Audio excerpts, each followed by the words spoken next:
Poland sent 100 T-72M tanks and a large number of BMP-1s to Ukraine. Poland substantially compensated for the losses of Ukrainian tanks. Poland has begun the process of transferring its T-72M tanks to Ukraine, which allows the armed forces of Ukraine to significantly compensate for the irretrievable losses of this equipment.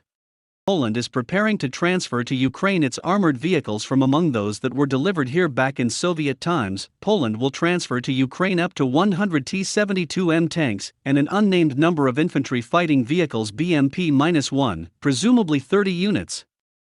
Taking into account the available official data, today the loss of Ukraine is 2,153 tanks and armored combat vehicles. This indicates that about 6% of all this equipment will be reimbursed.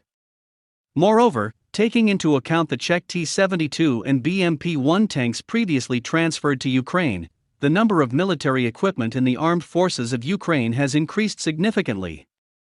In addition, today there is information that Germany, Slovakia, and a number of other NATO countries are planning to transfer their tanks to Ukraine. This indicates that in a very short time the alliance will seriously arm Ukraine. At the moment, there is documentary evidence that Polish armored vehicles have already been sent to Ukraine.